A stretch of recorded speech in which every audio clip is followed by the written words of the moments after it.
Dito sa committee na ito? Yes, Your Honor.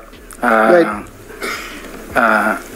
Mr. Chair, Your Honors, sa ating lahat, magandang hapon. Allow me to read my opening statement. Matapos ang House Quadcom hearing na umabot ng 14 hours, dumating ako sa bahay ng madaling araw ng October 23. Kasagsagan ng bagyong Christine. Hinihintay ako ng aking pamilya at nag-aalala at di nakatulog hanggang safety akong makauwi. Dala-dala ko ang masamang karanasan at hinanakit sa pangyayari, pero di ko agad nasabi sa aking asawa. Hanggang lumipas ang ilang araw, napansin niyang matamlay at di ako mapakali. Di ko matiis na di ko sabihin sa kanya, kahit alam kong apektado siya at may nervyos ang pag-usapan ay tungkol sa trabaho ko. With great courage, I confided everything to her.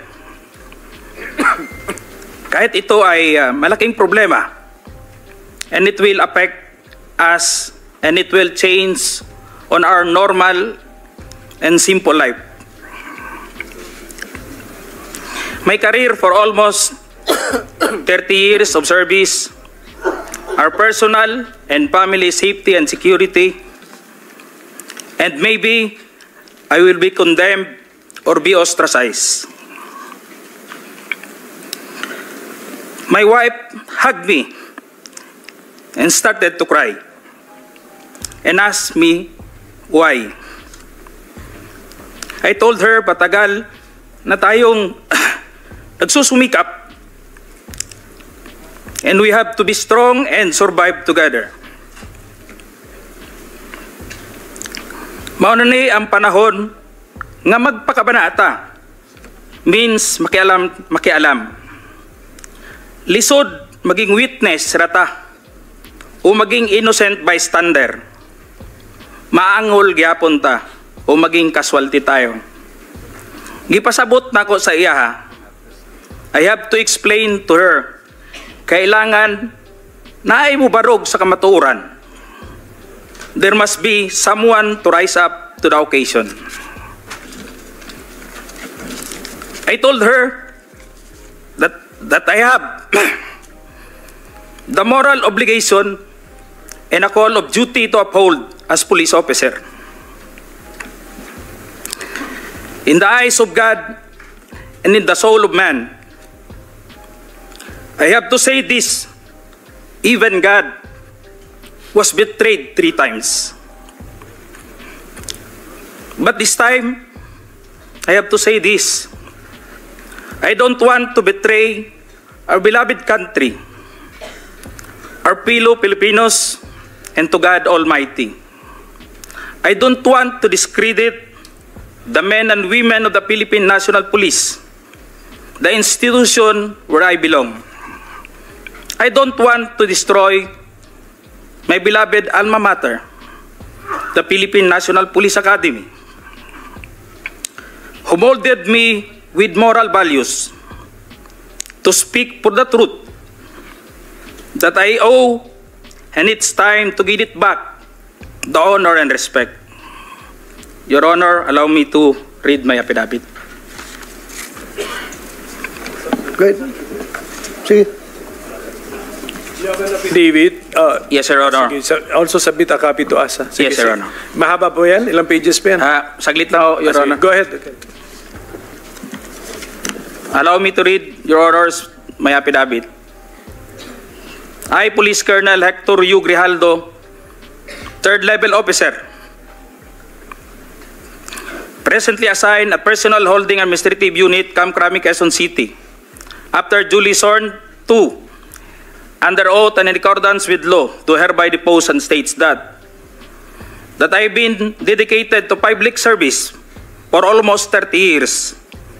And since I took my oath as cadet on June 1, 1995, on October 16, 2024, I was again invited as a resource person in the 9th Joint Public Hearing of Committees on Dangerous Drug, Public Order, Safety and Human Rights, and Public Accounts of the House of Representatives scheduled on October 22, 2024 at 9:30 a.m. I, together with other invited PNP personnel, attended the joint hearing in the House of Representatives. After I answered questions related to extrajudicial killings and the reward system, I was approached by a security personnel while I was seated in one of the witnesses during the hearing. The said person told me that I was summoned by Congressman Dan Fernandez. I went out of the room with the security personnel. When we were outside, he told me to go to the left corridor and proceed straight to the end room. While walking, I saw other witnesses who were standing in the corridor, including my classmate, Major Portalesa, and Captain Anoba, who was wearing a PNP uniform, and the latter acknowledged me by saluting. When I entered the room, I saw two lawyers of Police Colonel Garma standing inside the room. One of the lawyers approached me and then asked me what we are going to talk about. I said I do not know. After a while, Kong Dan Fernandez entered the room and he asked me to sit beside him on his right side. And then Kong Abante entered the room, sat far end of the chair on the right.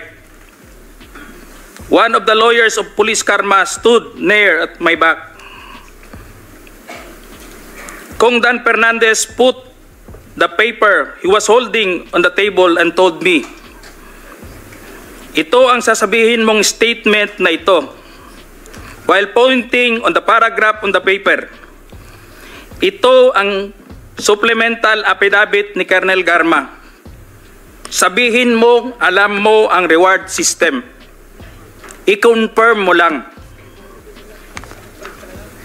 Kong Dan told me to read the said affidavit.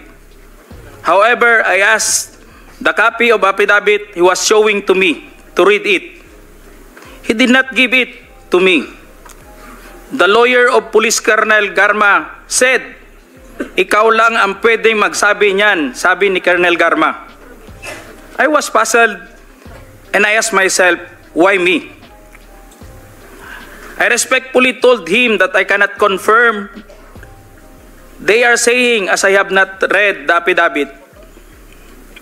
We went silent for a while. And then Kong Dan Fernandez said, while holding the affidavit, "Saan ka pwede?" "Dito, noong 1999, about DDS, alam mo to, pulis ka na sa Davao nito." I politely told him that I was not still with the PNP because I was working with the Bureau of Jail Management and Penology in 1999 that time. After some time, Kong Abante asked me how many years do still I have with the PNP. I answered, I still have 4 years before my retirement. Then he made a remark, "Pwede ka pang maging general." I humbly responded to him, "Masaya na ako sa ranggo ko, sir. Pagkatapos nito, sir, uuwi na lang ako. At magtatanim na lang ako ng kamote sa amin." The cordial conversation between us continued. And I felt that they wanted me to convince me to do what they wanted me to do. Then Kong Abante asked me where I served where I served as a chief of police, to which I answered, Mandaluyong City Police Station, sir. Kong Abante then persuaded me by saying, ikaw naman, Colonel, ganito na lang, alangan namang walang insidente o pangyayari sa panahon na yon. I answered, and I served as a COP in Mandaluyong during the COVID-19 pandemic, and there were less crime committed. And we did not receive any reward from anyone. My statement, if I confirm the testimony of Colonel Garma about the DDS in 1999, since I was not a member of PNP at the time, and I have no personal knowledge as to the reward system. Additionally, I said, the work of the policeman are noble and requires great sacrifice, even without the reward or award. It is our moral obligation and a call of duty to serve our country and people. Then Kong Dan asked me, si Colonel Garma, anong masabi mo sa kanya sa Barayuga? I politely told him I cannot comment on the case. When I respectfully answered him, Sir, mahirap yan. Kasama kami sa nag-iimbestiga at hindi ko alam kung anong kinalaman niya at may investigasyon din sa amin, baka ma-incriminate ako, sir. After the discussion, they did not give me a copy of the second affidavit of Police Colonel Garma. I felt that I disappointed them. Kong Dan Fernandez and Kong Abante left the room, while I and the two lawyers of Police Colonel Garma stayed in the room for a while. I presume that they are about to present the second affidavit of Police Colonel Garma. I asked the two lawyers of Police Colonel Garma why they have chosen me. They did not answer me and just stared at me. And that I went back to the hearing room. When I went back to the hearing room, I immediately called the attention of Police Colonel Lito Patay, who were sitting behind the witness table. We proceeded at the back of the lobby area when they suspended the hearing. I confided and discussed to him what happened in the room with Kong Dan Fernandez and Kong Abante and the two lawyers of Police Colonel Garma. That's all, Mr. Chair. Thank you, Colonel Grijaldo. What motivated you to speak before this committee?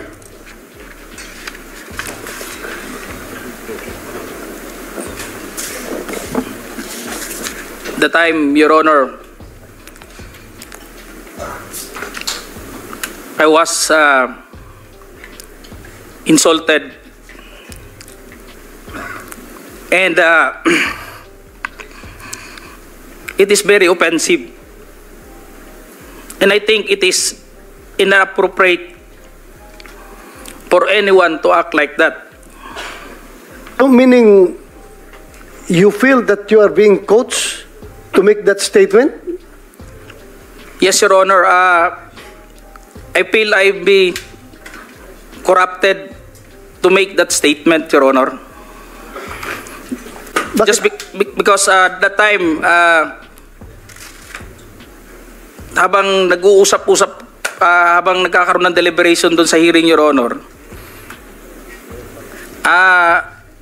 hindi ko alam kung may present nila si Colonel Garma at that time, Your Honor, na mag-ano nung second supplemental, ay yung supplemental affidavit niya.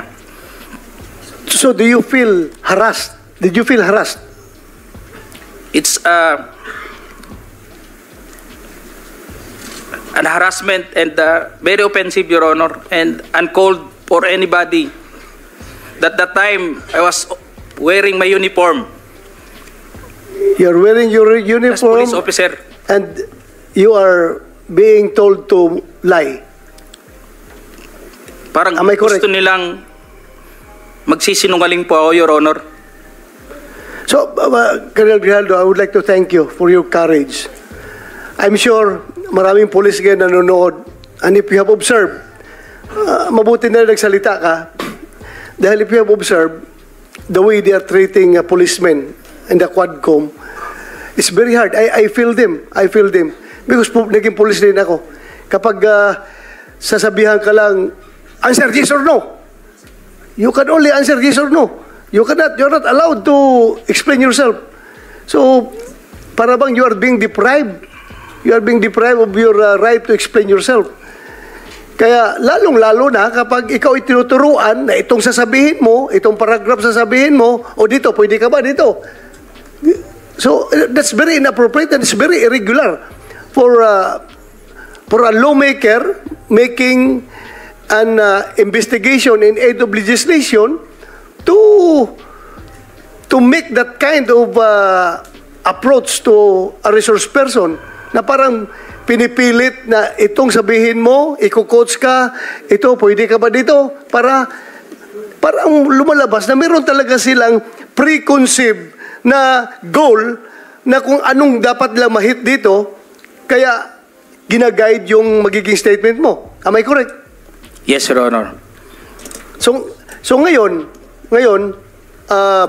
Mr. Chairman, kung nakikinig yun ang Philippine National Police, lalong-lalo na yung liderato ng Philippine National Police, I don't know what's his reaction with the statement of Grijaldo, because Colonel Grijaldo is just, I congratulate him for being so courageous enough to speak up for the truth in behalf of all the policemen na parang winawalang hiya sa mga tao na dapat hindi magwalang hiya sa inyo. Ay, kung nakikinig yun ang Chief PNP, I hope this is your person, this is your man. Dapat dipinsahan ninyo ito. Huwag ninyo itong ilagay sa litsunan. Huwag nyo ilitsun itong tao na ito. Because he's standing for the PNP. Na dapat hindi ganun ang treatment ng mga resource person pagdating sa investigation. Kasi parang ang baba ng tingin sa inyo, nag-iimbestiga sa inyo. Yun lang ang nakikita ko, masyadong mababa. That's all, Mr. Chairman. Thank you, congratulations. And we'd like to thank you for standing up. Your time has also expired. But sige, the long and short of it, yung may maikling kwento, kasi hindi ko naman napanood buong Quadcom, kayo ba ay tumistigo sa Quadcom din, finally? Nagsalita rin kayo ron? Yes, sir. We were already at the... Nag-affidavit ka doon? Nagsabit ka Wala po kaming in-affidavit. We're just... so, ilang tanong lang ang sinagot mo doon? Ilang tanong? Tungkol saan? Anong topic? The last time that I was asked by Congressman Paduano, it's all about the operation sa Oron, Your Honor. Oron? Oron, One particular operation? Yeah. It's the first appearance mo? Second appearance mo? Anong Your topic? Honor, the first appearance on September 27, it's all about about EGK that time, Your Honor. Sige, basta wala kang affidavit, so makikita No, na natin. Okay, so my colleagues, the President is getting tired. So kung meron tayong questions for the address to the former President, tanungin na lang natin. Sir, okay ka lang, sir? Sir, I'm good until 4 o'clock. Yeah, I know. 5 na, sir. 5 na. Totoo, sir. 4 a.m. 4 a.m. He's referring to 4 Hindi ako a.m. nagpapatawa. Yes, I know that, Mr. President. Mr. Chairman, Okay, so- just to clarify, and then I hope I didn't miss anything. When Colonel Grijaldo made mention about him being asked to lie and being asked to be influenced by a legislator, he is by himself, Mr. President. Can you answer the There's question? no one in the room who can actually... Witness. Sino daw naka-witness ng exchange Is na there yun? anyone, sir? At present the time, the two lawyers of Colonel Garma, they were on the right side of at the back that time, Your Honor, because it was discussed in the table on this place, and it was shown to them also. It can be seen by the two lawyers because we are only 5 in the room, Your Honor. And seen and heard Yes, Your Honor. The words that you uttered a while ago. Just because one of the lawyer reacted when I refused to confirm the statement, because the holdings of this paper, Your Honor, like this, it was on the second page, and I've seen some notes or names, and my name was indicated in that statement. So when I rejected, or I don't want to say rejected, parang nag-explain na ako na hindi ko kayang i-confirm yung statement na yun. And what was the reaction again? The reaction of the lawyer said? Hindi na rin sila umimik, Your Honor. Kasi yun lang naman gusto nila na mag-collaborate do sa statement na pinabit ni Colonel Garma. Thank you, Mr. Okay, Chair. so can we now entertain questions directed to the former president? Ano, sir? You're right. Wait a minute. Yes, Mr. sir. President raising his hand. Yes, sir. Thank you for giving me the time. I'd like to ask the Colonel, sino yung idiot na superior mo? What is the question, sir? Who is the superior of... Yes, the one who... Alam mo ano ang ginawa nung ulol na yon? Subornation of perjury. That is a crime. Tingnan mo sa revised penal code.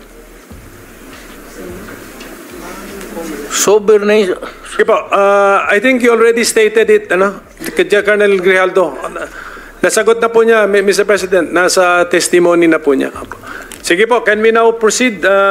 Who has questions for the former President? Mr. Chair, I'd like to make it clear na yung ginawa ng idioto na opisyal mo o classmate mo.